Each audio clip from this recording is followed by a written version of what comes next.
Let's dance. Put on your red shoes and dance the blues. Let's dance to the song they're playing on the radio. Today, we come here not to bury Venom, but to celebrate him. So, friends, Romans, Irishmen, Marvelites, please join us for a very special episode of Marvel Movie Talk where we celebrate Venom, The Last Dance. Is it The Last Dance? Is it the worst Venom movie? Some would say no to both of those, but we will have that conversation right now here on Geekscape, Marvel Movie Talk. Very excited to have this conversation about Venom: The Last Dance with some of our regulars. Of course, my friend, the great Count Eric Connor. Hello, sir. How are you today? Oh, good. I want to be on equal measure to you. I am good. I'm coming at you from work, looking a little Yeah. more professional. My usual It, madness that is it, my house. yeah, your background that doesn't look at all suspiciously like a free clinic where you might be registered under an anonymous name because the treatment you're seeking isn't covered by your insurance company. Also with us, the greatest Brooklyn boy since Jackie Robinson, the one, the only, David Brody. How are you, sir? Good. I noticed you didn't preface my intro with my friend, but that's okay. All right, it's fine. I'm still getting to know you, Brody. It's only been a couple of years. That's fair. And That's fair. Yeah, exactly. But also with us, my friend, the greatest Irishman, the Hughesiest, Adam Hughes. And no, I don't know what time it is right now in Ireland, but I'm sure it's happy hour. Hughesy, welcome back to the show. Thank you for being here. Thank you, Christian. Hey, Christian, you voting for Trump? Hey, Eric, you should draw a dick on that wall behind you. Hey, David, you remind me of Jim Norton. Wait, you just Thanks, consolidated our entire conversation that we had before we started. Yeah. Hughesy, that's sacred what we talked about. And well, if the producers of Venom 3 have anything to learn about, that's called editing. You can edit stuff down and make it shorter, and it's better. Let's go, Vance. Well, I'm excited to talk about this movie here on the Geekscape Network. Our buddy Jonathan London and Ian Kerner, they did a breakdown of it last week after they saw it, and they had a kind of controversial reaction to it. I got a text from Jonathan after he saw it, and he said it was the worst movie he'd ever seen. And I have to disagree. Now, for those of you that watch this show, those of you that watch the Blackcast, I have covered some horrendous movies just in the last couple weeks, but 2024 is the golden age for bad movies. This isn't the worst movie I've seen this month. All right. Because I saw Joker 2. I saw Megalopolis. But earlier this year, I also saw Madam Web. I saw Unfrosted. I name drop, went with my buddy Liam McEnany. We saw Borderlands. This movie is not good, but if worst, it's not even the worst Venom movie. I know, hot take. But Hughezy, as the one with that's the farthest away, that it's the latest, I'd like to start with your take on Venom 3, The Last Dance. I didn't even think it was the worst Tom Hardy film I've seen this year. Interesting. Okay.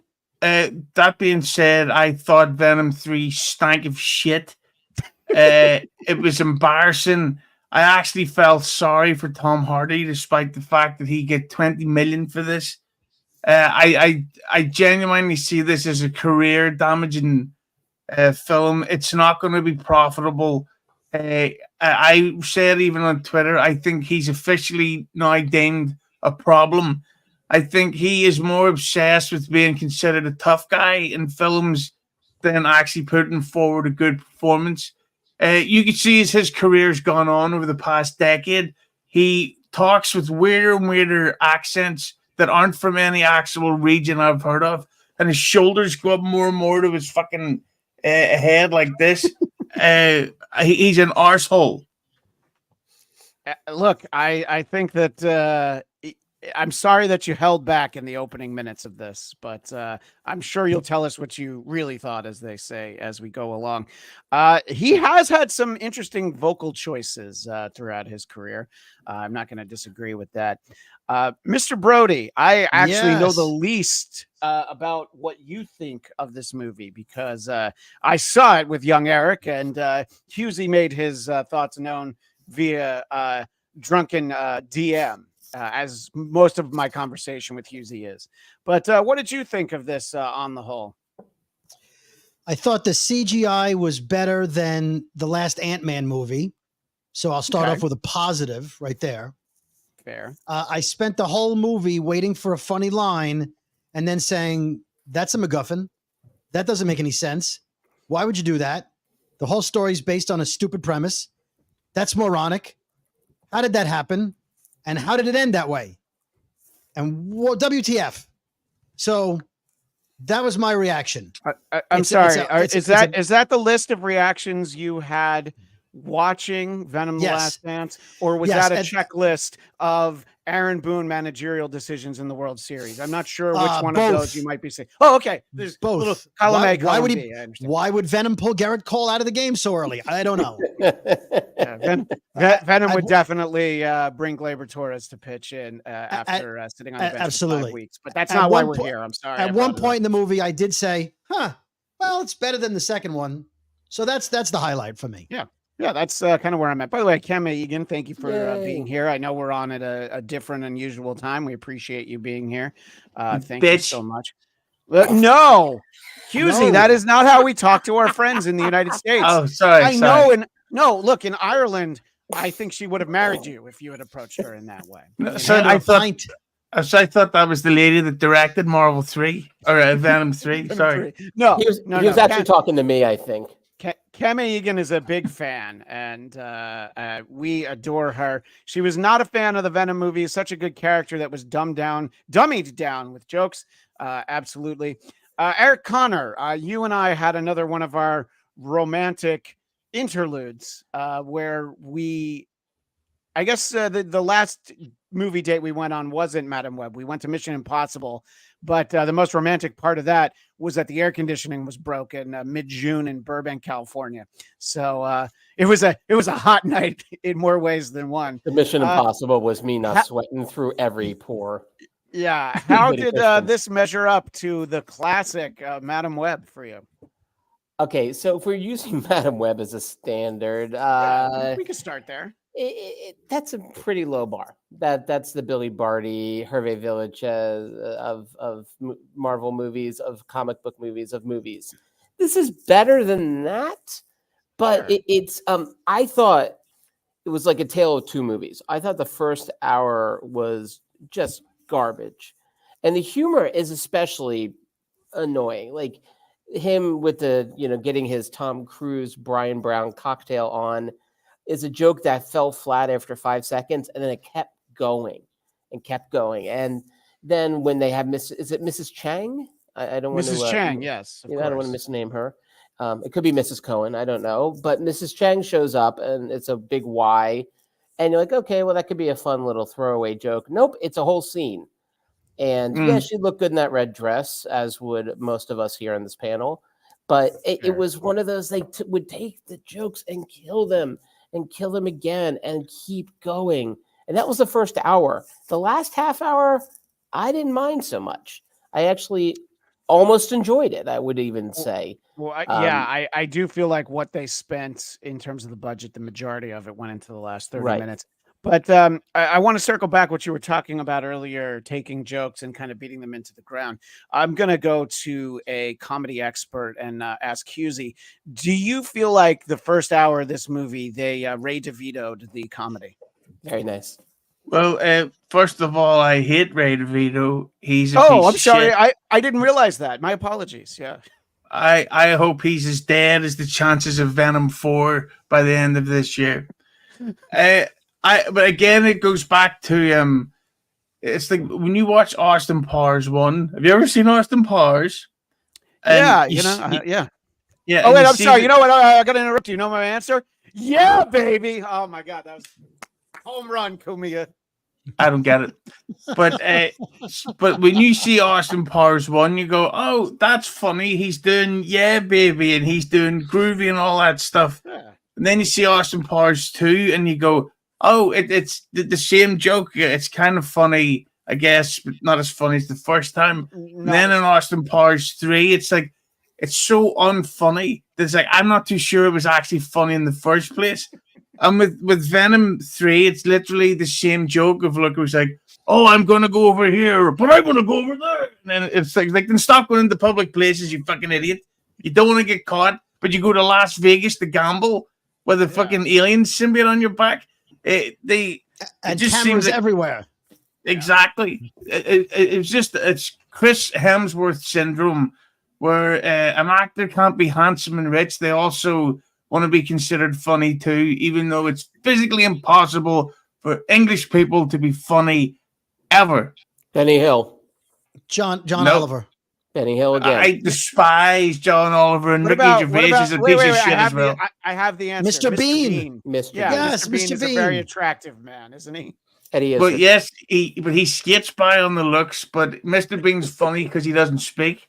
Ish. That's it. You know what? That's a great point. Yeah. And, What about Queen Elizabeth? No, she was a good-looking woman.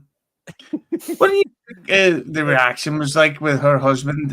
But Had not Jackson not out for the necessarily first so night. funny.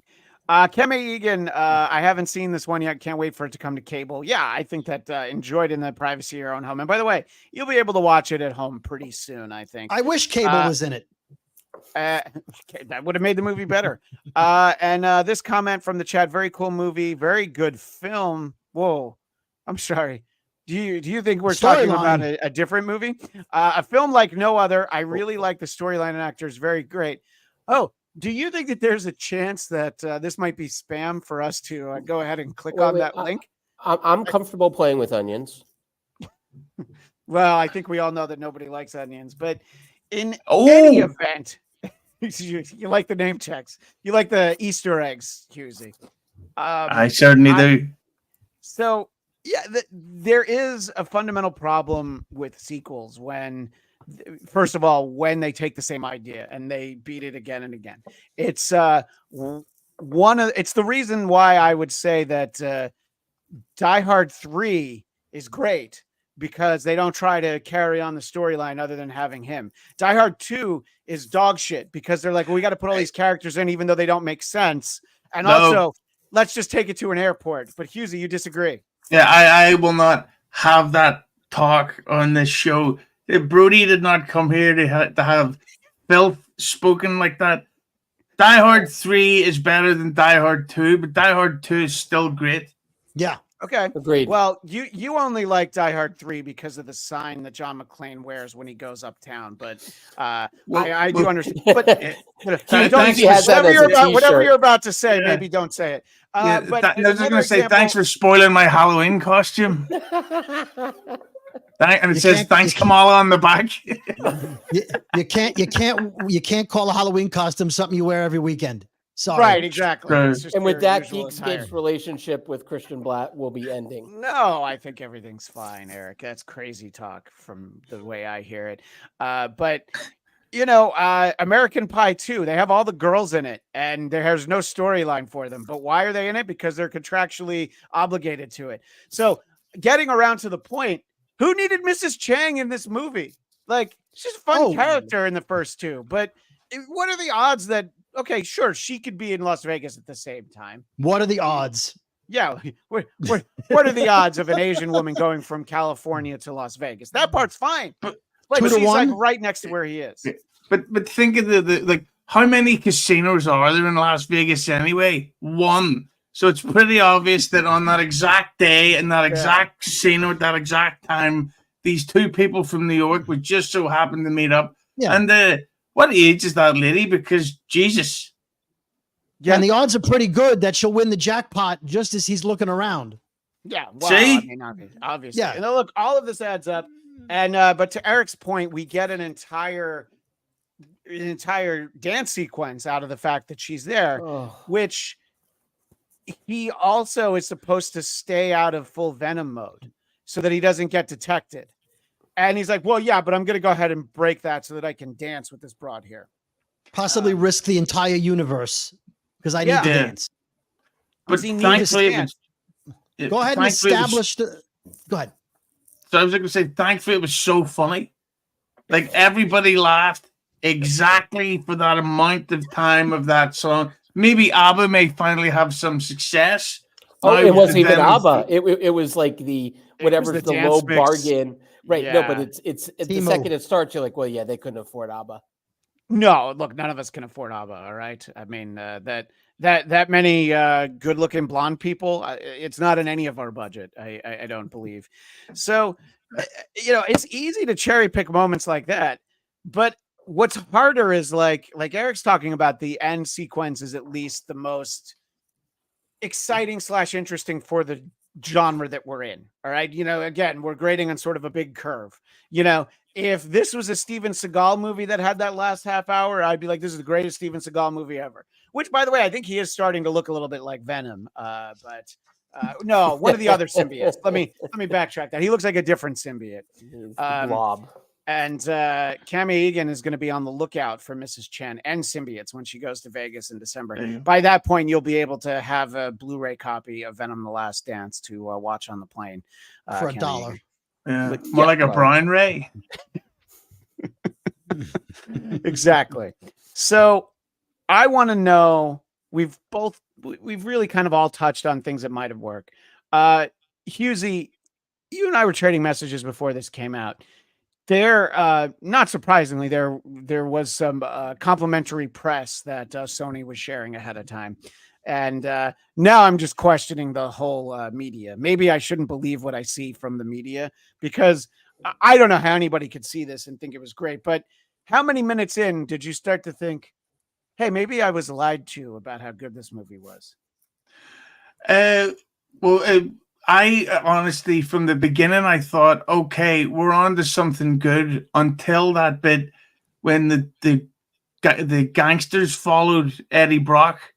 Yeah. And then they started the whole tough talk stuff, but then the suit came up and it had to start being funny. I just thought, oh, here we go. This is going to be a long day, because, and I don't mean to shatter any illusions, I had a very bad hangover because I went to Oktoberfest the night before, and I didn't realize how sick I was until I get into the cinema, and it was a torturous experience.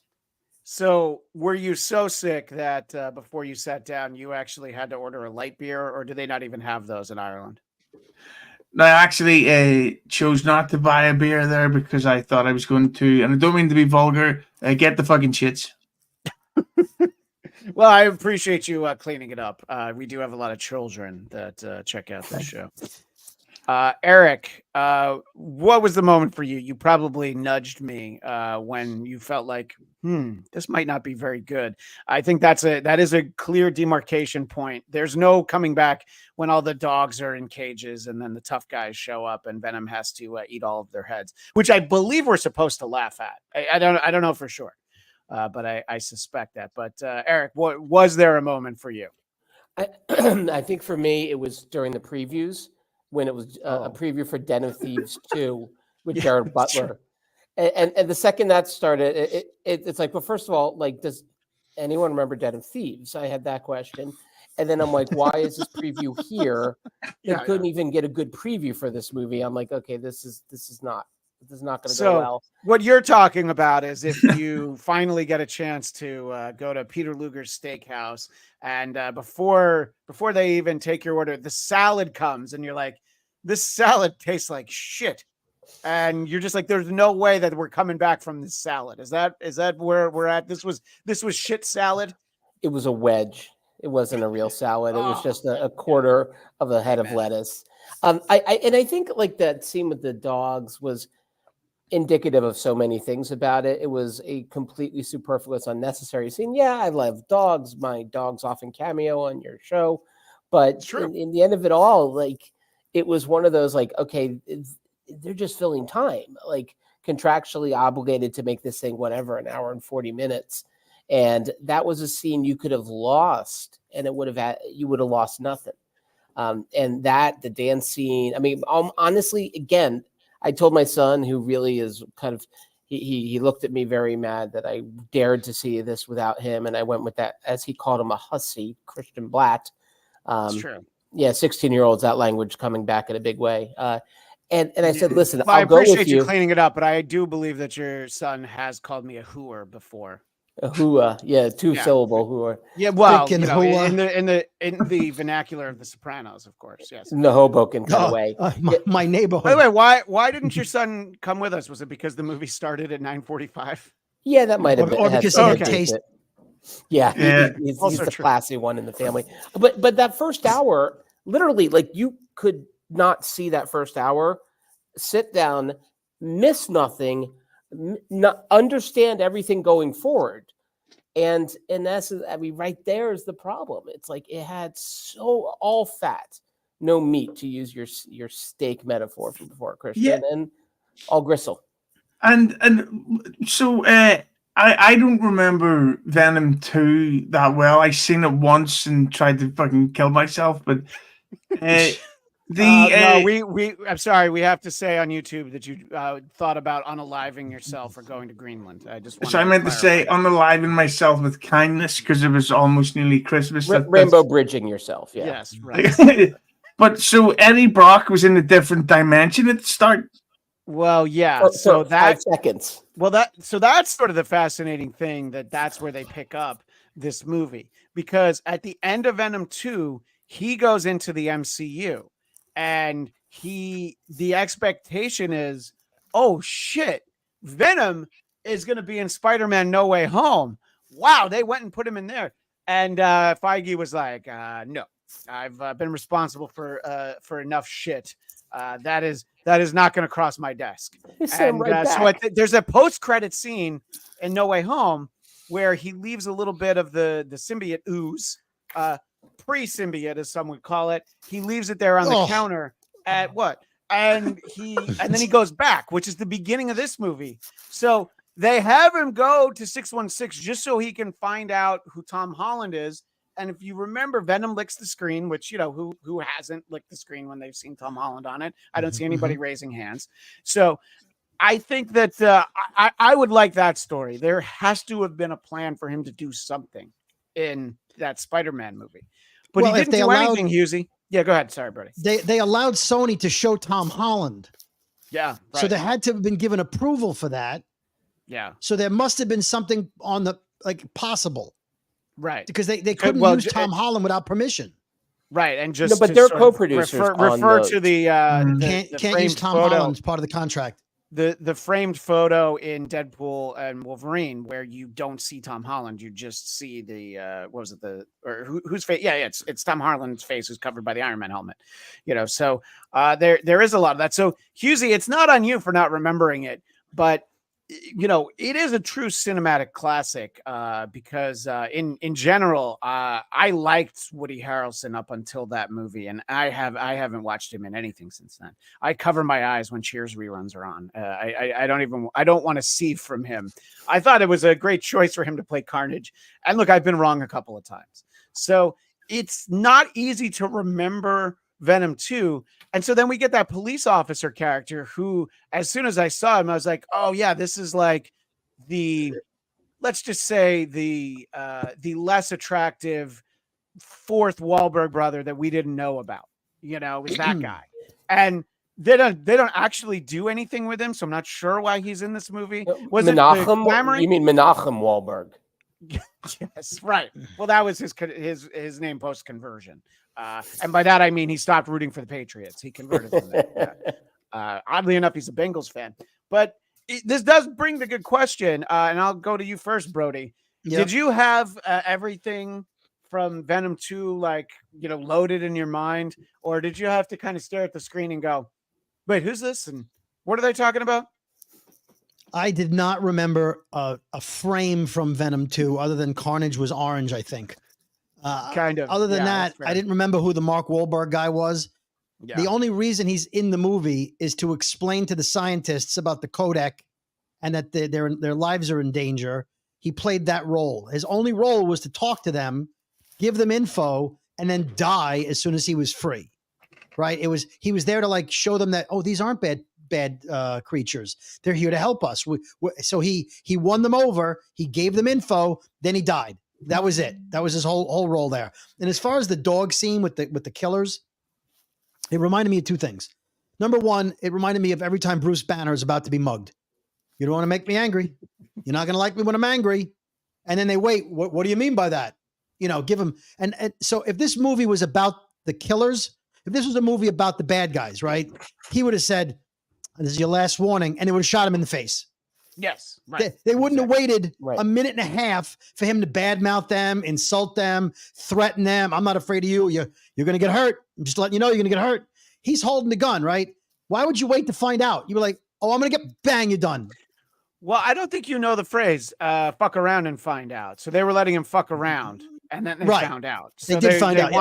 They wanted to make sure that there was ample time for fuck around. He threatened him 4 times. Threatened him once. Yeah. Threatened him once. Hey, listen, I'm going to give you a chance here. And they're like, "A chance for what, asshole?" And he'd be like, "Okay, you asked for it. Boom." Yeah, no, it's the example I always use is the famous moment in Indiana Jones where the guy's got the swords and he does this whole thing and Harrison Ford just shoots him. And that seems to be a little bit more accurate. By the way, speaking of fucking around, I always like when I get the opportunity to share these comments. The great hack ride. Is this Welcome the Vinny back. the lawyer using Christian Bladt to pummel Carl with support group? No, okay, I'll see myself out. Do have to thank Hack Ride and DJ Electra for making very special guest appearances, along with the great Carl Hamburger, on Who Are These Broadcasts Halloween Spectacular on the Who Are These Podcasts YouTube channel. Thank you, Hack Ride. I always feel like by the time I bring these up on screen, you're already gone, but we always appreciate your presence. And Sam Bibley, I don't think it's possible to make a good Venom movie. Some things should stay in the comics and in the 90s, to be honest. Well, I mean, the 90s is one of the greatest decades of all of our lifetime, but I don't know. So there have been 4 movies with Venom in it now, because we have to count the OG, the classic Topher Grace's Venom. And so far, The I real don't Venom, believe you the real Venom. Yeah, exactly. I don't believe we've gotten a good Venom movie. Now, can you take footage from all 3 of those? And, if you want to get, you want to blur out Topher Grace and make a good movie? No, I don't think you can. The first one's fine, but it wasn't good. That was my takeaway from that. Eric, you had kind of the same thing, right? Where Venom 2 wasn't like, a cherished ritual of, watching and rewatching. Oh, it's Saturday.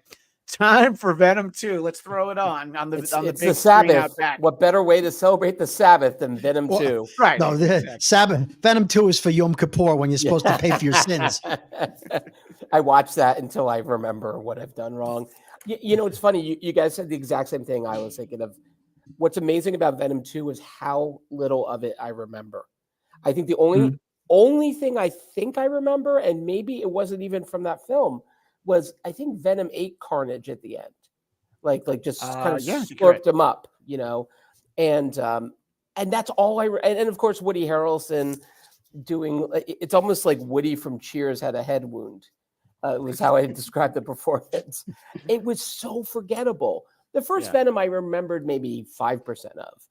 Carnage 0.5% maybe. And so, I kind of went into this sort of flying blind, and even the villain that was sort of, I don't know if the villain was quite promised in the way like Madam Web promised lots of spider ladies. Like they didn't use him in the marketing, but that was supposed to be, was his name Null? Null, yes. Null. K-N-U-L. Yeah, not to be confused with the great film Krull. Let's not. One of my best friends still won't forgive me for taking him to that movie 40 years later. I can't believe that friend is still one of your best friends. I gave him a copy of that during my wedding as a groomsman gift. So the fuck you continues with it. I hope you followed up with a copy of the Dark Crystal. But yes, so Null, who's not in it at Null and Void, right? Not in it at all. I was thinking Null, yeah. So Null is in this in the way that Thanos is a protagonist in the first few MCU movies. You see him in the end. He's sitting in a chair. I might be capable of some really bad things. Really show us. You just stay right there. Remind me to murder you later. No, basically, it's like old Steve Rogers. No, I don't think I will. I don't think I'll show you what a badass I am. Hughezy, did you have any familiarity with Null going into this? He is, more of a present in more recent comic books. So I think your perspective might be interesting. Did you care at the idea that Null might have been in this movie, and it was the ultimate tease, as we say, that he's in the movie, he just doesn't do anything? I had never heard of him until after the film was done, and I Wikipedia'd him. Yeah. It seemed quite weird that they brought him in to set up a future film during the final Venom. I'm pretty sure that if they were going to do a fourth, it would be a Lady Venom, and she goes after no, because that's what we need. Woke Venom. Thanks, Kamala. Kamala. Right. Come on. If you're gonna be offensive on this channel, you have to pronounce her name correctly. Hughes. Some of the other channels you're on, Quadfather won't make you do that. Yeah, no, I know. It's I learned that from Woke Dad, but we don't need to. Quadfather spells her name. We did. So, do you think a Venom 4 would be starring Juno Temple, who had that last vial from, of course, the great Ted Lasso? Which still won't convince Americans that they like soccer. I know it's football, but even the great Ted Lasso and his handsome mustache won't convince most of us. Do you think that is sort of what we call the backdoor pilot, like we get on TV shows, where it's like, oh look, she's in there, and she'll be a lot cheaper. She'll be a lot cheaper than Tom Hardy would be using. Yeah, I do think that was supposedly the plan. But also, there was a post-credit scene at the end, and plus when they got that vial from the bar when the coin was left, so there is technically some symbiote left if there were to be a fourth. But box office-wise, there will not be a Venom 4. Yeah, I think that they felt like they were probably surprised. I don't know. I mean, in the second one, unless I'm mistaken, it came out in like 2021. Wherever it was still that point where they were making excuses for bad box office. They were like, people aren't really ready to come to the movies. I mean, until a new Fast movie comes out, right? Usually then everybody's ready to go back to the movies. Yeah. Thank God for Vin Diesel. Thank God for Vin Diesel. I know, family. This guy gets it. We're finally making some sense here. We're finally all four of these quadrants are agreeing on something. Hughes, you'll be proud. I cut Fast and the Furious into my son's bar mitzvah video. The one of the family speeches, and it's amazing. It really is as if he wrote that for Jews and wrote that for bar mitzvahs. He even had a Dodge Charger rush through and run over people through a wall. Just come right in. I lost a finger when that Dodge Charger came by. You got 9 others. Stop complaining. And those films are good because they've done 11 of them, and he's not been Me Too'd once. He's not been what? Once? I'm almost afraid to ask you to repeat it. You don't want me to repeat it. Me too. Oh. Yes. No, not yet. So I want to go back to Sam Bibley in the chat. Not dissing the 90s comics, by the way. I just think if people want Venom, they should read the classics. Look, I think that the sort of the arrival of the Venom character as Venom in Amazing Spider-Man 300 is something. David has the Secret Wars issue 1 t-shirt on, which is the series where we first got him. And Sam Bibley continues, to do a proper Venom movie, you would need at least one entire Spider-Man movie where he wears the symbiote. Agreed. Of course. If you want Venom in the third movie, the symbiote should appear in the first movie. Yeah, I think that Spider-Man 3 definitely rushed a lot of things. We got Gwen Stacy in a way that I don't think made anybody happy, and we got Venom in a way that didn't make anybody happy. Topher Grace did have some amazing frosted tips in that movie. So look, even a broken clock is right twice a day. No, Carl rots him much harder. No. Which I miss Carl's frosted tips, but I still say don't cut this out and isolate that as a drop. I'm sorry, what were you going to say? I still say that in Spider-Man 3, up to a point, that film is really good. It's once Peter killed or attempts to kill the Sandman, then it goes really bad, and then you hear all that stuff about the behind the scenes of how the studio was interfering and how Venom wasn't originally supposed to be in uh, Spider-Man 3, but the studios sort of pressured them to put it in. Uh, so I think that we were robbed of a great Venom, and that theft has gone on all the way up to 2024. Yeah, and don't quote me on it, but I believe that movie came out in 2007. So we have 17 years of Venom disappointment, basically. Yeah, but they'll get them right eventually. So we can backtrack to the movie in a second, but we've gotten to this point in the conversation, and let's just say that they don't do a fourth Venom movie, and I can't see why they would, considering the reaction to this one.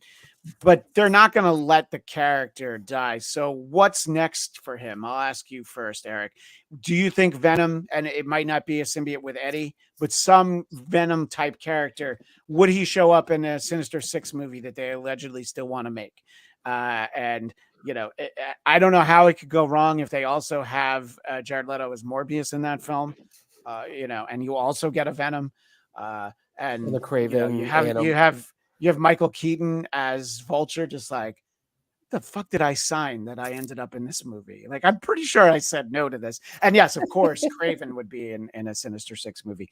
And, you're hoping your favorite Rhino, Paul Giamatti, would be in it. But where do you think they go from here? And we'll kind of go semi-clockwise. I want each of you to say where you think we're going with Venom, and I'll be back in a moment. Oh, wow, he left us. So, Hughezy, what was all the things you were going to say before Christian rudely cut you off? Yeah. That might have gotten. And can we ask each other some real questions other than that bullshit he's been asking us now that he's gone? So the Die Hard 3 costume, I'll read out specifically what it said on Bruce Lewis's medical. We'll hold off on that. No. But before we go there, I will say, I would hope. You're wearing the Secret Wars shirt, right? There would be a beautiful poetry to Venom. Yes. Really fully entering the MCU and Secret Wars. That is my answer. That's up to the attorneys. That's the thing. It's like, you were talking before about which characters are contractually obligated licensed to Sony, which will they give over to Marvel or share? And I don't know if even after what I assume is going to be, it's already a financial disappointment with this one. I assume Craven's not going to stop that bleeding. So I don't know at what point Sony is just like, maybe we should license these characters out, give it to Marvel, let them do it, right? Because that would be ideal. They made a fortune off Spider-Man. If they could make it worked out great for everyone. All Marvel has to do is give them $200 million for Venom's likeness, and that's more than they're going to make on this movie. Throw in Rhino, throw in Paul Giamatti. Yeah, you can for $20. Put them in, and then even you could make once Secret Wars and Battle World is all over, and there's one world. Right. Venom can be part of that world. Buy him out. They're not going to do anything with Venom. And then they can license him back for a Sinister Six movie. At some point, Sony's going to go, we're not making any money. The only character we have that's worth a damn is Spider-Man, and we can't make a Spider-Man movie. And all the villains in the world in the Spider-Verse without Spider-Man, it's, Christian, you and I are talking about, maybe you can get away with one Joker movie without Batman, but two? The Spider-Verse is like a movie about the news without Huey Lewis. Didn't we always listen to the album 4 just for the bass? I only listened to 3 because I was like, I don't even need Huey Lewis. 4 might be too much. Right. But with I think that in the most recent Spider-Man video game that was out on PlayStation 5, which I have, just bragging. But at one point in it, the villain of the game is Craven. Yeah. And you at some point play Venom and you have to fight Craven in the middle of Times Square.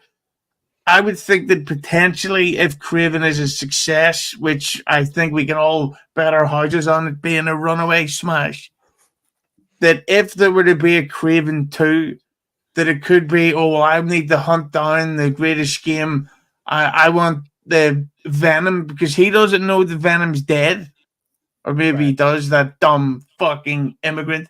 But I think that there's a Keeping in mind chance. that this is Hughezy saying this. What are so, your thoughts on the island of Puerto Rico while we're at it?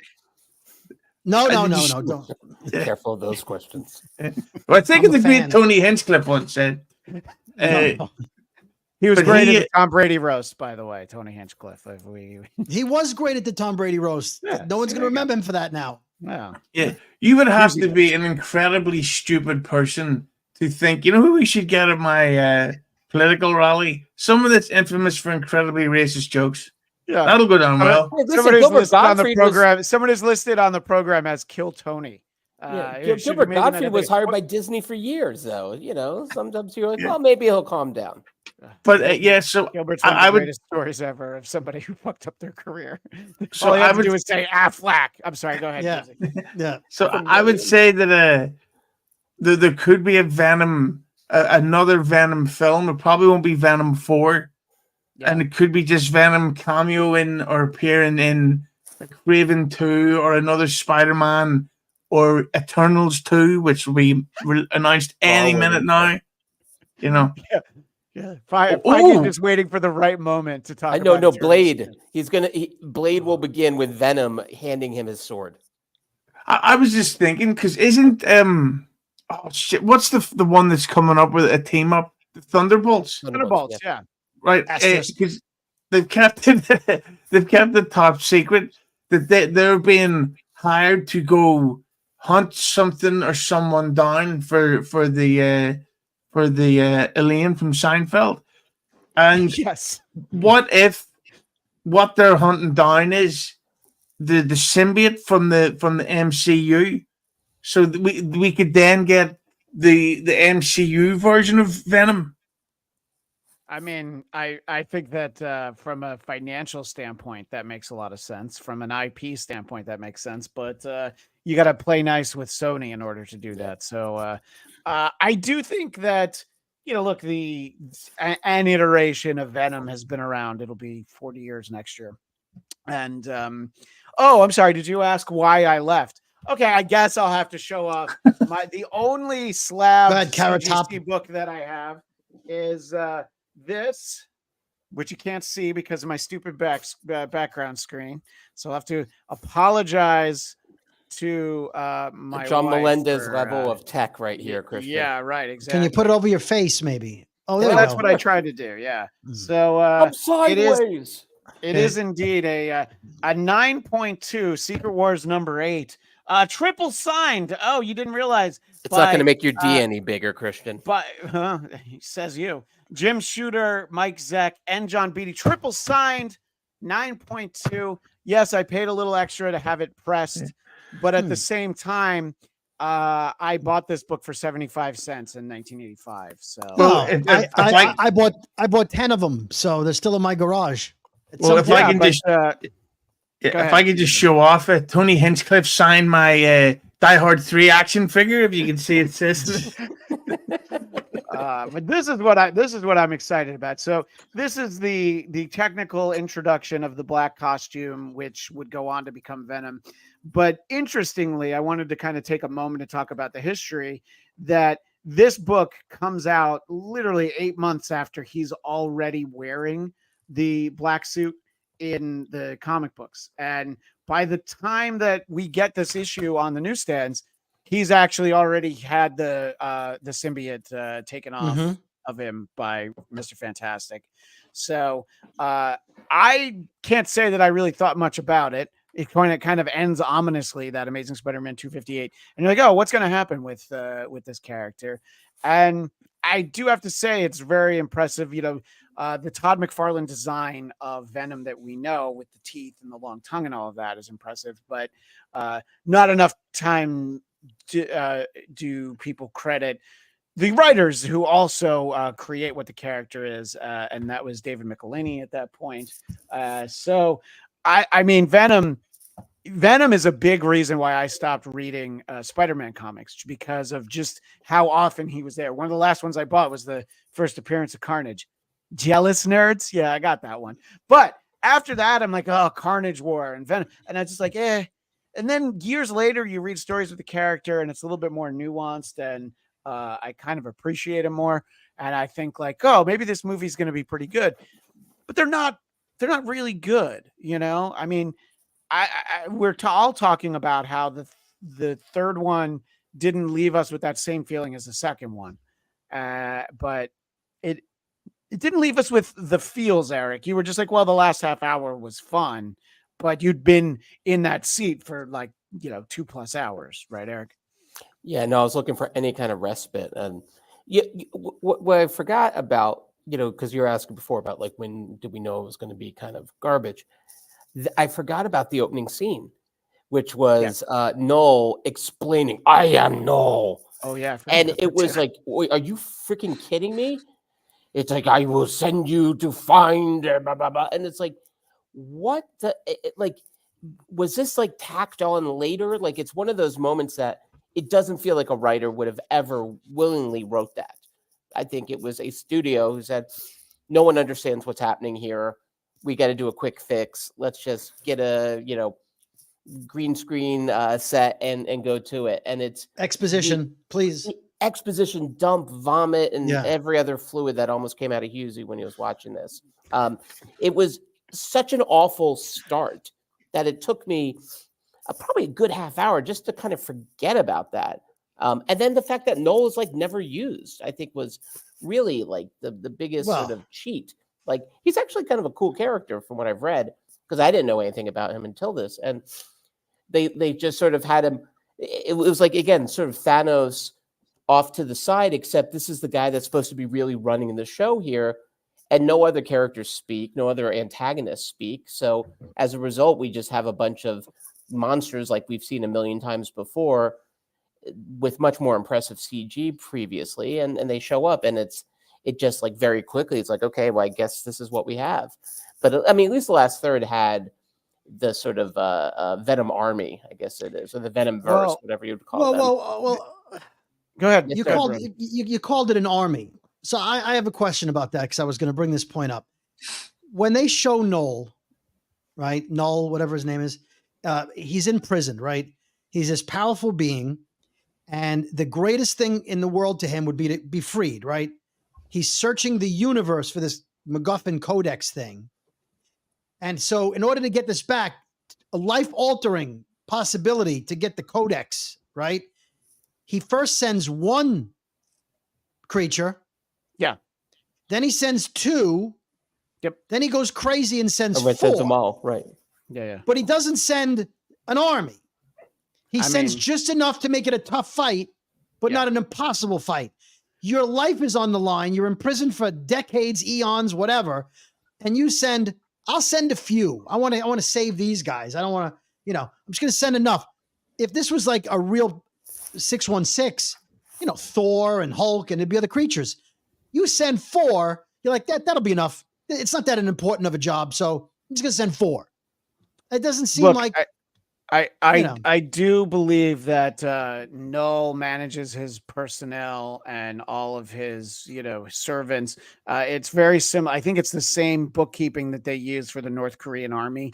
You don't really have the resources, so one is probably all right. We'll do two, but we're really pushing it when we try to do four. So you think the four were like, you're going to send more? Are we not good enough? Are you saying that we can't Kinda. handle it?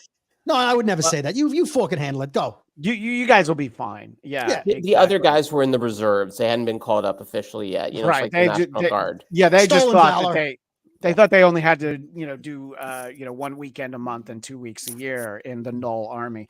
By the way, speaking of Noel, Hughezy, is Noel the more talented member of Oasis, or I have that wrong? Nice. But to answer your question, no, that would be Bonehead. Thank you. I appreciate Which one's Bonehead? Buckethead's Well, cousin. The rhythm guitarist. They have so many different chords to remember. Well, see, I'm that's why I went to Hughezy on that, because I knew he would have the answer. You talked about what the third act have, but at no point have any of us brought up what I think we need to. The family that drives around in the microbus that takes Eddie in. The hippie time fillers. Yeah. And look, it's hard to distill like what's the worst thing in this movie. The introduction of them, every minute they're on screen is a little bit of a strain. But then when they end up in sort of what is that actual exciting, climax scene, they're all up on the tower, which you're like, how does that happen? There are people who talk about what they don't like is when they see the writing sometimes on the screen. Someone was very proud of those characters, and I don't know, Brody. What did you think? Were you happy that they brought a little lighthearted mirth to the otherwise dark and murky world of Venom? If only they could have made the bus ride and the sing along longer. That's what we needed. We needed more time in the van with nothing happening, just showing how stupid the parents were and annoying the kids were. There wasn't enough time in the van. And then let's go to Area 51, where you've established people go there all the time to see aliens. It's a huge military base. Everyone knows it's like top secret. But let's park where there's a giant hole in the fence that we can all go in, and then there's no security. Let's just walk across Area 51, walk up to a tower. Nobody sees us, so that we, because we need to be in a place where we could fall. That's where we need to be. Yeah, please, more of them. One of my favorite tropes, Brody, in superhero cinemas that has limited budget is when they have top secret military bases that are really easy to get into. If you remember Wolverine Origin, that one, literally all he needed to do was use one of his claws to pick a lock, and there was no alarms. It's like, my house has an alarm. And That's true. I don't run Area 51 or wherever Wolverine was hanging. You can tell the security. By the way, Eric. You can tell the security of a military base by how many times the person sneaking in has to stop, go against the wall, look around, run to the next one, stop, look around. If it's less than 3 times, not a lot of security. Yeah. They stopped once. And then they ran. It was harder for Ted. It was harder for Ted Stryker to break out of the insane asylum in Airplane 2 than it was to get in there. What did you think of all this, Hughezy? Well, the first family scene was when I really started disliking Eddie in the film. I've got it ever since I've seen the Oscar-winning classic Little Nicky, the Adam Sandler film. There's a thing where the devil was standing on a pizza, and I thought, no, you don't ruin a pizza like that, you piece of shit. And then when the family offered Eddie food, and he gets it, and Venom goes, disgusting, and he throws it away. I just thought that's not funny. That's just rude to the family who wasted their time. And then they get in the fucking van, and in full from beginning to end, they sing Space Oddity. Yep. And at no point, and I love David Bowie, and I love that song, but at no point does that song in any way have anything to do with the plot. There's nothing about it that we learn in the conversation. It just goes on, and it's like, that's 3 or 4 minutes that you could have edited out, saved money on the budget, and they could have spent more time with the ABBA song that everybody loved. But remember the beginning of the Wayne's World movie when they listened to Bohemian Rhapsody. So this is basically the same as that. I don't see any twice difference. as many laughs and not as many headbangs. Yeah, Hughes, were you hoping that they, instead of Bowie, they would have done Tin Machine? Would that have worked more for you? Why not Loving the Alien, which would have been hilarious because it says the word alien in the song. Get it? Yeah. And then Venom could be like, "Ooh, that's me." See, I'm an alien. Yeah, we wrote a better director's cut of that scene, and it's I don't know. Eddie is very unlikable in all of these movies, but I do agree with Hughezy, and I'm tired of the voice by this third movie. As it's just the choice that he talks like that, and I don't know. I'd rather hear him as Bane, I think, than hear him talking. Get it? Yeah. Not really Bane. It's me. I was joking, you Brody. Thanks for the reveal there. I don't know that we got that, Hughezy. But I know, Erica, the mention of Bane reminds me that I know that, as always, you did share some images with us. And Jesus. You know, not those. No, those only go privately to Christian. No. Yeah, no. That former producer of a network does not have my email address, so we don't have to worry about that.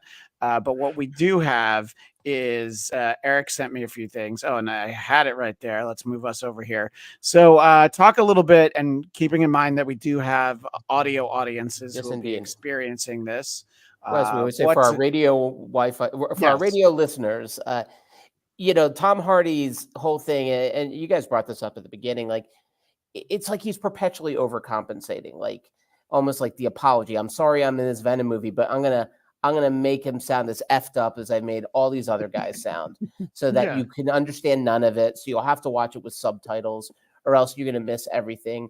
And I think here too, it's almost like Eddie over the course of the films, like it's like the reverse Rocky. Like Rocky 1, Stallone is barely articulate anything. By Rocky 3, 4, he's like, "Oh, hi, Adrian. It's good to see you. It's me, Rocky." and Tom Hardy's the reverse in this. Eddie is like a mumbling, like village idiot by this film. And if you are able to go to the next photos there, there were some inspirations, I think, that maybe some Mr. inspirations. Hardy picked. So One being, yes, this is Mumbles from Dick Tracy, as played by Dustin Hoffman in the film. It feels like he had one toe in that. And if you could keep going through the slides, Christian, this is there's Dustin Hoffman as Mumbles, which again played great in that movie for a minute, and then he went on. Was his name Feswick or in Usual Suspects? Benicio del Toro, another great mumbly performance, but once again, not a lead, a supporting character. I mean, fantastic. Yeah, if he was the lead, he'll flip you. Yeah. No, we got good stuff from him. Yeah, absolutely. And then the last one here, I might have to explain. It is if you could show the next picture, it's Will Ferrell from Melinda and Melinda. So it's a little more of a deep track that maybe only Brody. All right. So I'm sorry. Let me just pump the brakes for a second. So a second ago, you had me share a still from a Bryan Singer movie, and now I have a still from a Woody Allen movie. Yes. What are you trying to say? Are you trying to get a job in Hollywood? The next one's from a Harvey Weinstein movie. So I was waiting for that. And starring Kevin Spacey. No, actually, no, it's not. But this is Will. So Will. Well, Usual Suspects is Kevin Spacey. Oh, that's true. That's true. Yeah. You slipped him in, so to speak. The Kevin Spacey story. Be very knowing who's on this panel. Be very careful where you go next with this, Brody. But if you remember Will Ferrell in this, he plays an out of work actor, and every character he plays, he goes, "I like to play it, but I play it with a limp." And I kept thinking about this when like Tom Hardy is like his whole body language is like perpetually like just looking like the guy from Men in Black who wants sugar water. He's and it's just overcompensating. It's like Tom Hardy. I'll give him credit. He's not phoning it in, but whatever he's doing, it becomes like its own movie that has nothing to do with the rest of the movie. And he's a good actor, but it's a shit choice he's making. I think that Tom Hardy's gotten into to the second half of his Robert De Niro stage, where Tom Hardy, there was a while people thought he's the greatest actor on the planet because he would do these really, like Bronson and the one with Leonardo DiCaprio that I can't remember the name of it, Revenant or something. Titanic. Revenant. Yeah. Oh, no. Revenant. Titanic. He was very good as Kate Winslet. Doing all these great performances, but now he's just like, okay, where's the money?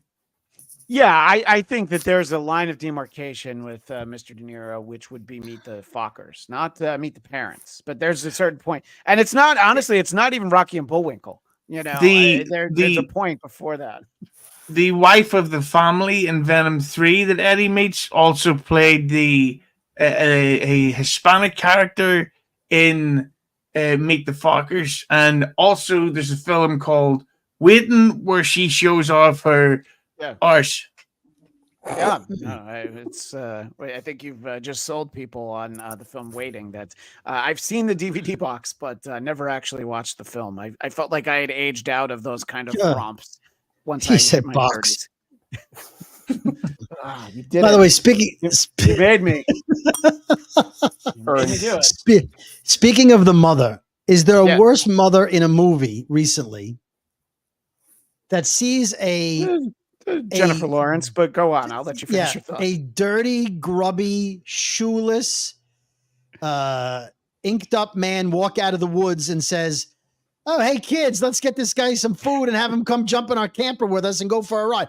I know they're hippies and they're like love all and serve all, but when the guy throws the plate of food, you're like, he seems normal. Yeah. Walked out of the woods, throws the food. I wonder who they're voting for, eh? And it's not like they Jill Stein. Well, that would make sense. It's not like they put him directly in proximity of their young children, you know. So obviously they were at least a little bit cautious. But you're right. The parenting choices in this film do leave a lot to be desired. Eric, I feel like you're trying to get a word in edgewise. Well, just Poltergeist to me still is the holy grail for terrible parenting.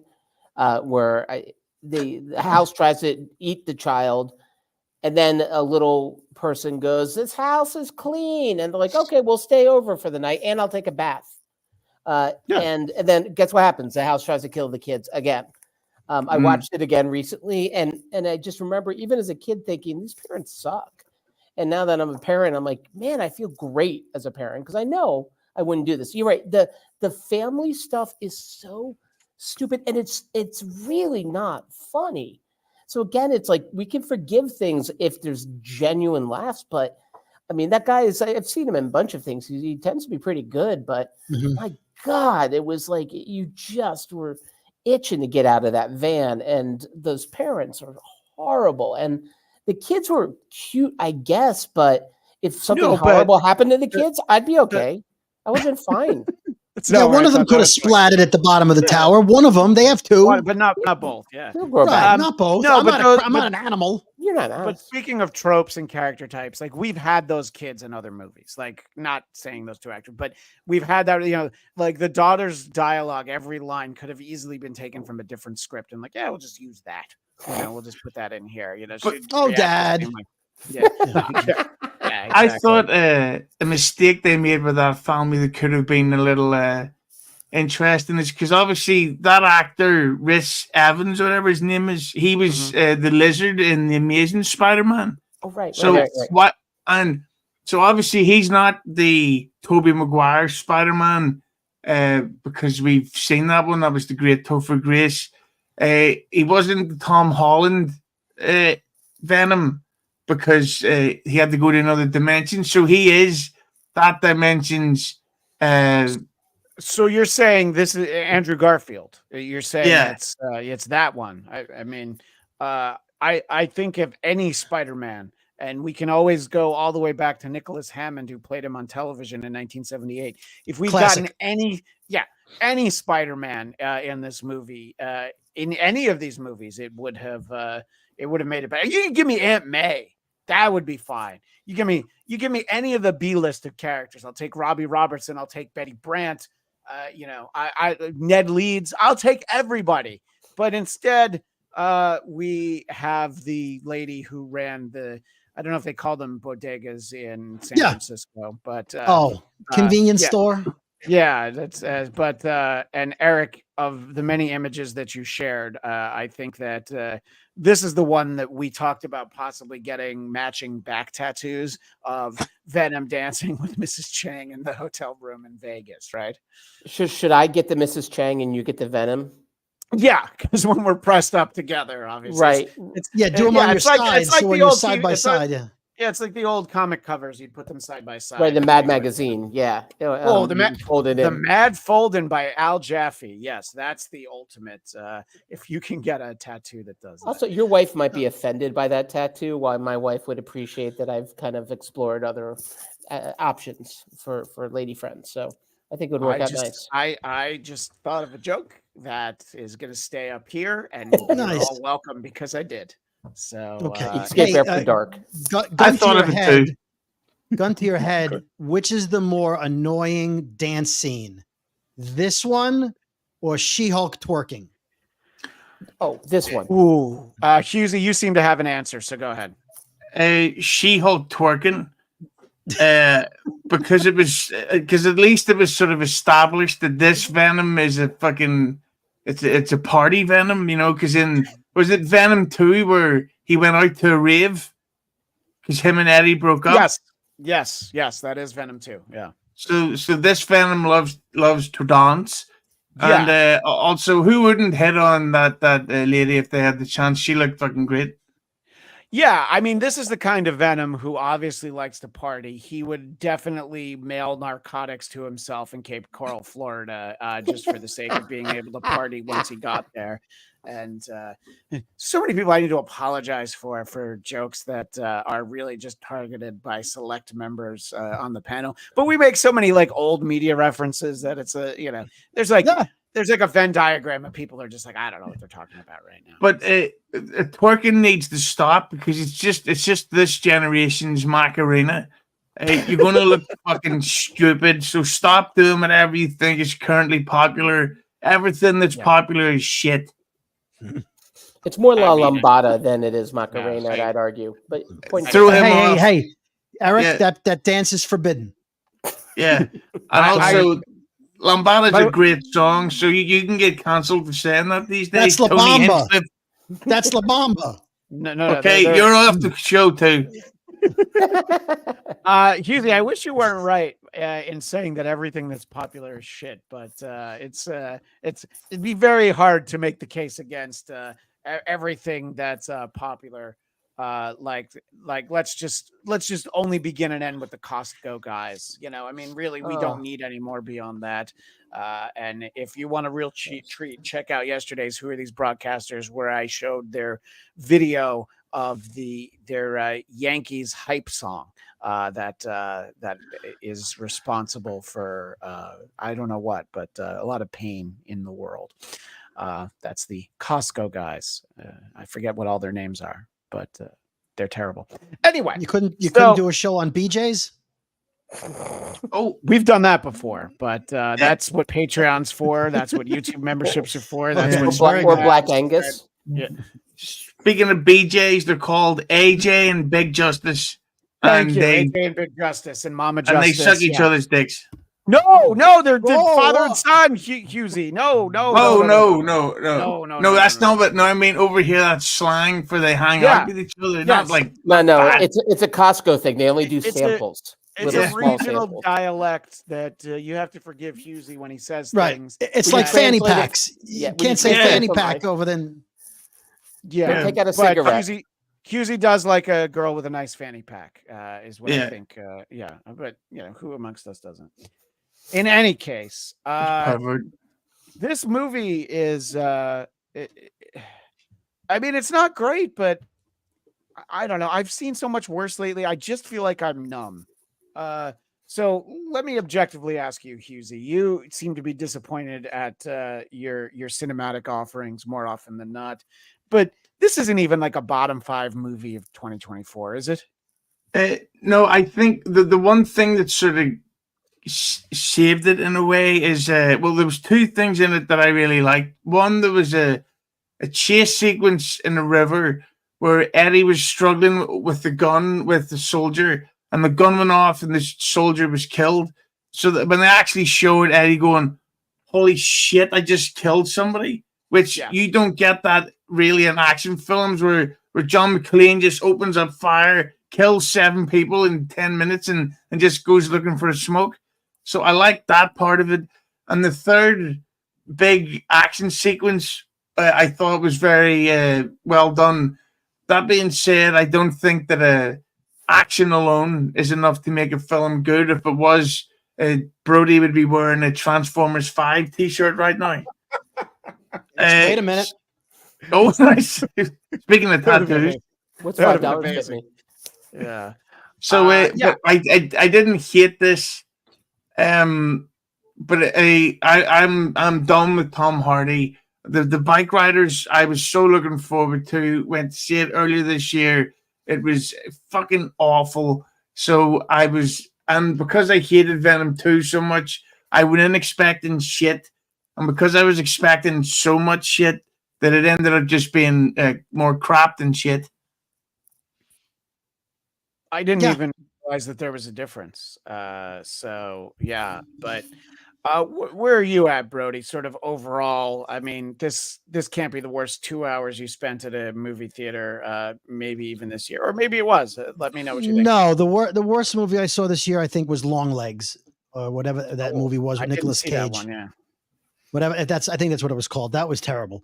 This movie had a couple of. I will say, in regards to shooting that woman in the water, why did they have to pick a woman who underwater looked like a dark skinned woman with a long curly hair, who looked just like the scientist in right? I was like, oh, they just shot. Why was she out on a mission? I thought that was her too. I'm glad. There's so much about this movie that got crammed into my head. I forgot about it. I was very confused. I'm like, is that character still alive? Is that a symbiote pretending to be her? Oh no, like, it's why would just they someone use a who woman looked with the like her. same hair? And underwater, you can't really tell the face, and she was blue or I couldn't tell if she was, dark skin or not. I'm like, it's like you kill a redhead, and there's another redhead. You're like, is that the same redhead? Well, It was very I don't confusing. see color, and I didn't think they looked alike at all. So you just get cancelled. You'll never be on Saturday Night Live now. But I know I can go to a rally. But you know what? I was referring to the curly hair more than the skin. Oh, But, so they all have the same hair now? Okay, I get it. I get it. No. Yeah. Okay, Don Hinchcliffe. Imus. Yeah. Here's a hot take from Sam Bibley. Long Legs was good, actually. It was not actually. Well, I know it was literally bad. Literally. Cami Egan, was Venom: The Last Dance better or worse than the show that shall not be named? Now, for people who maybe need to be clued in, we are talking about Secret Invasion. It's easier to watch this than Secret Invasion because that's 5 or 6 episodes or whatever. But I think you're unfair to Secret Invasion. I mean, it didn't have stuff like a storyline or a plot or a reason to actually watch. Or a budget. Or budget. But apart from that, Secret Invasion was great, right? Really good stuff. Apart from all that. By the way, in fairness, go ahead. Well, sorry. No, go ahead. Read Cami Egan. She-Hulk twerking, I still have nightmares about. And then here's a shout out for some of us, as long as it's not Stuttering John twerking. So, full circle. Yeah, I know. I wanted to make sure we got those in there. I'm sorry. What were you going to say, Brody? Is that him stuttering or him trying to get up? Well, it's interesting because there's very little stuttering in that man's life, actually, as it turns out. The more he gets going, it's amazing. Well, when his kids are looking for money, I don't have any. Your stepfather would buy a car. I can't. Anyway, and Chris Tuttle, I don't think you're correct there. I know for a fact that people from San Francisco hate when you call it Frisco. There's as much as New Yorkers hate when you call it the Big Apple. But it is a big apple. I mean, you've seen that apple at City Field. I have the Mets tchotchke with the apple. Yes, that's the apple. That's the apple. The city is not. And by the way, Chris Tuttle is hashtag Team Hughezy. Waiting is excellent still. So there's a sequel called Still Waiting. Yes. There you go. Oh. Well, that's good. By the way, Chris also said Dick Tracy was my favorite film at the time. I haven't seen him in many years. And I know this is not what we're talking about, but it's one of the most amazing things ever that Warren Beatty still has the rights to Dick Tracy. Yes. And every few years he has to renew the rights. So he does these like almost zero budget. I think one of them was just an interview with a movie critic. A really famous one. I can't remember which one it is, and he just in character does these videos and hopes no one actually ever sees them. But he's like, okay, I still have the character. So he really doesn't want people to make a new Dick Tracy movie. And you know what I'm going to say? He's serving his country and his planet very well by keeping us from another Dick Tracy movie. Unless Madonna was going to be in it, then I'd at least. Okay. Dick Tracy. She is Clayface now. I'm glad I didn't quite hear what you said, Hughes. She's looking better than ever, though, is what I think you said about Madonna. But Hughes, Brody, you have a great question. Yeah, Dick Tracy 2 or Venom 4. Which would you rather see? Or Madam Web 2. Oh, well, Madam Web 2 would be great because they teased all of these characters, including Sydney Sweeney, as superheroes. And we didn't actually get it except for more than a few seconds. So yes, Madam Web 2 is actually probably the great movie that the first one wasn't able to be. Although Dick Tracy 2 is Cami Egan's preference. She wants more Dick, of course. Great character. I can't. The I can't believe you're talking so impolite. Eric, I'm understanding that you have to go. Dick right? Tracy. Oh, and I want to hear his last Dick Tracy thought. Right. Nope. yeah. So Nope. we'll the rest of us will say goodbye in a moment. But Eric, please promote Dick Tracy. That's a great visual. Thank you for running with the theme for the last hour and 14 minutes. Eric Connor, where can people find you other than where you'll be able to find all of us Friday at noon Pacific, 3 p.m. Eastern, talking about the 2-episode finale of Agatha All Along on Geekscape? Yeah, that's the most important thing going on in any of our lives. I'll agree. Yep. But also, last thoughts, Dick Tracy too over any of those. I like Dick Tracy. I'll defend Dick Tracy. I'll even defend his very strange interviews because in one of them, Warren Beatty is going to have his last moment on Earth. Will be him in that Dick Tracy costume as he turns to dust or whatever happens when very handsome men die. I haven't seen that many. So Cam Egan was trying to help me with who the film critic was. She says John Lovitz is the critic. She's thinking of Jay Sherman. It stinks. But actually, I remember it was Leonard Maltin. I do remember who it was. Yes, not the animation. And also, I'm glad you survived this screening, Hughezy, because I had a similar response when I saw The Fifth Element. I may or may not have had a case of bad sushi and good sake and a lot of both. And so that movie for me was, I saw 5+ elements come out of me in the bathroom over at the downtown theater in Manhattan. I'm sure that the Sixth Element that you left behind was more entertaining than the movie, but thank you to Count Eric Connor. We appreciate your time. And over here on Geekscape, we will see him on Friday as we wind things down with Agatha All Along.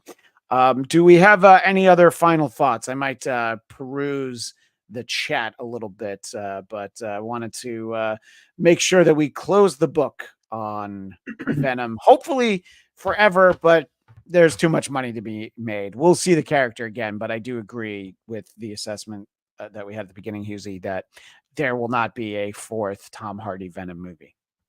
Yeah, this is one of the few times when I actually really want the reboot. Tom Hardy's not the actor to play. Like, I don't know who could play Eddie Brock. I think for a long time the perfect actor was Jason Statham, but he doesn't give a shit anymore either. And whenever they do it, it has to be a villain. I have no idea where this comedic spin on the black suit came in. When Spider-Man 3, they had him doing comedy. In this one, they actually made Venom like a wacky sidekick. It's terrible.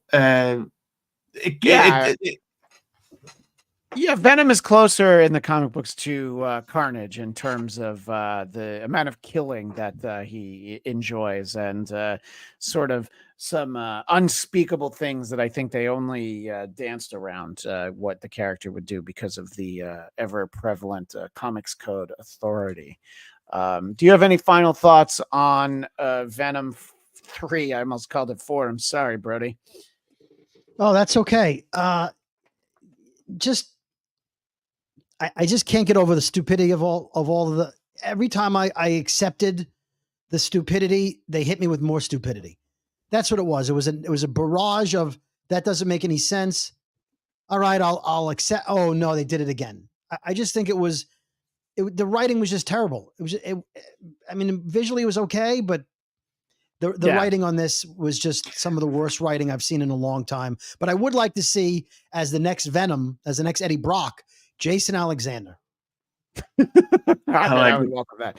Although I do think Michael Richards might be better suited for it, but that's neither here nor there. Ivan Soto, Venom really died. I mean, kinda, but not really, because that he's just like a puddle of ooze, and it was ooze left a couple of different places as we touched on earlier. So if they want to bring him back from this sort of canon, this story, they can. But they can also just be like, yeah, look, here's Venom for the first time ever in the MCU or in our offshoot of the MCU or whatever, But wasn't there a part when Venom or Eddie Brock was being watched by like a secret government agency? Who was that supposed to be?